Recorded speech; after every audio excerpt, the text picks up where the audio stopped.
श्री राधे दोस्तों। आज कार्तिक महात्मा का 16वां अध्याय करने वाले हैं, तो उसके लिए हाथ में तुलसी दल ले लेंगे और भगवान लक्ष्मी नारायण का, भगवान गौरी शंकर का ध्यान करेंगे और इसके बाद अध्याय शुरू करेंगे। और अध्याय पूरा होने के बाद वो तुलसी दल भगवान शालिग्राम जी के ऊपर चढ़ा देंगे।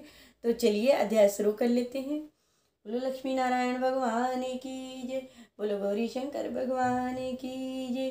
लक्ष्मी नारायण नारायण हरि हरि, भजमन नारायण नारायण हरि हरि, श्रीमन नारायण नारायण हरि हरि, लक्ष्मी नारायण नारायण हरि हरि।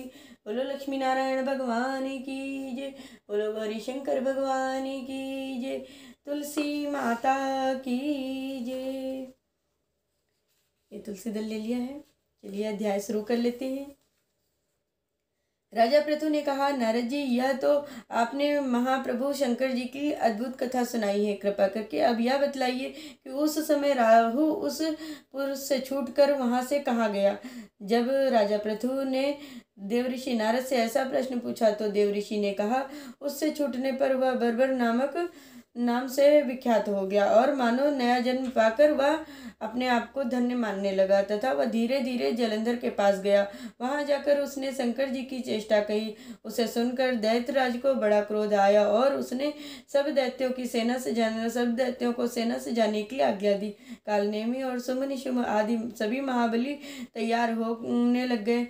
एक से एक महाबली दैत्य करोड़ों की संख्या में निकलकर युद्ध के लिए संबद्ध हो गए। महाप्रतापी सिंधुपुत्र शिव जी से युद्ध के लिए निकल पड़े। उसके आगे महर्षि शुक्र और छिन्न सिर राहु हुआ। फिर तो उसी समय जलंधर का मुकुट खिसककर पृथ्वी पर गिर पड़ा। आकाश में मेघ छा गए और बड़े अपशगुन हुए। उधर इंद्र आदि सभी देवताओं ने एक एक कर कैलाश पर जाकर शिव जी के पास पहुंचकर सारा वृतांत कहा और यह भी कहा कि आपने जलंधर से युद्ध करने के लिए जो भगवान विष्णु को भेजा था वह उसके वशवर्ती हो गए हैं तथा लक्ष्मी सहित जलंधर के अधीन होकर उसके घर में निवास करते हैं। अब देवताओं को भी उसके यहाँ निवास करना पड़ रहा है। अब वह सागर पुत्र आपसे युद्ध करने के लिए आ रहा है, अतः आप उसे मारकर हमारी रक्षा कीजिए। देवताओं से यह सब सुनकर शंकर जी ने भगवान विष्णु से पूछा कि हे ऋषिकेश, युद्ध में आपने जलंधर का संहार क्यों नहीं किया है और बैकुंठ को छोड़कर आप उसके घर कैसे चले गए। यह सुनकर भगवान विष्णु ने हाथ जोड़कर नम्रता पूर्वक शंकर से कहा, उसे आपका अंशिवा लक्ष्मी का भाई होने के कारण नहीं मारा है। वह बड़ा ही वीर और देवताओं से अजय है। मैं सत्य कहता हूँ कि उसे कोई भी नहीं मार सकता है। इस पर मैं मुग्ध होकर मैंने स्वयं उसके घर में रहने का वर दे दिया। इसी कारण मैं उसके घर में रह रहा हूँ। हे सुरवीर विष्णु, आप यह क्या कहते हैं। उस दैत्य जलंधर को मैं अवश्य मारूंगा, इसमें कोई भी संदेह नहीं है। अब आप सब देवता जलंधर को मेरे द्वारा मरा हुआ ही जानकर अपने स्थान पर जाइए। जब शंकर जी ने ऐसे वचन देवताओं से कहे तो वे सब अपने स्थान को वापस चले गए। ठीक उसी समय पराक्रमी जलंधर अपनी विशाल सेना के साथ कैलाश को घेरकर सिंहनाद करने लगा। दैत्यों के नाद और कोलाहल से शिवजी क्रुद्ध हो गए और उन्होंने अपनी नंदी आदि गणों को उसके साथ युद्ध करने की आज्ञा दे दी। कैलाश पर्वत के समीप भीषण युद्ध होने लगा। दैत्य अनेकों प्रकार के अस्त्र शस्त्र बरसाने लगे। मेरी शंख और तीरों, कर्त, हाथी, घोड़ों और रथों के शब्द से पृथ्वी कांपने लगी। युद्ध में कट कर मरे हुए हाथी, घोड़े और पैदलों पर पहाड़ सा लग गया, जिससे कि युद्ध भूमि और भी आगम्य हो गई। दैत्यों के आचार्य श्री शुक्राचार्य जी अपनी व्रत संजीवनी विद्या से सब दैत्यों को जिलाने लगे। यह देख शिव जी गण बड़े व्याकुल हो गए और उनके पास आकर सारा वृतांत सुनाया। उसे सुनकर भगवान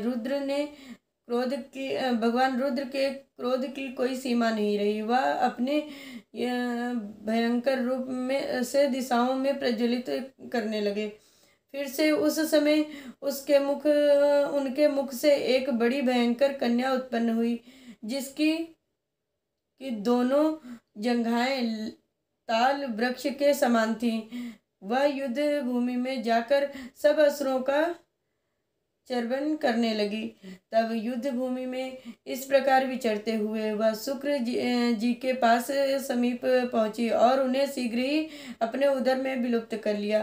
फिर स्वयं ही अंतर्ध्यान हो गई। शुक्र के विलुप्त हो जाने से दैत्यों का मुख मलिन पड़ गया और वह युद्ध भूमि छोड़कर भाग गए। इस पर उसने शुंभ और निशुंभ और कालनेमी आदि सेनापतियों ने अपने भागते हुए वीरों को रोककर शिव गणों पर बड़ा कठिन प्रहार करना आरंभ कर दिया। और ऐसा ही शिव जी के नंदी आदि वीर गणों ने भी, जिसमें गणेश जी और स्वामी कार्तिकेय जी भी थे, अपने गणों को रोक कर दैत्यों से भीषण युद्ध करना आरंभ कर दिया।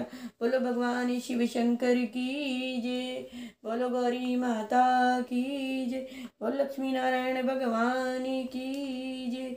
श्रीमन नारायण नारायण हरि हरि, लक्ष्मी नारायण नारायण हरि हरि, भजमन नारायण नारायण हरि हरि, श्रीमन नारायण नारायण हरि हरि, बोलो लक्ष्मी नारायण भगवान की जय, बोलो लड्डू गोपाल की जय। तो आज का ये कार्तिक महात्म्य का 16वां अध्याय पूरा हुआ है।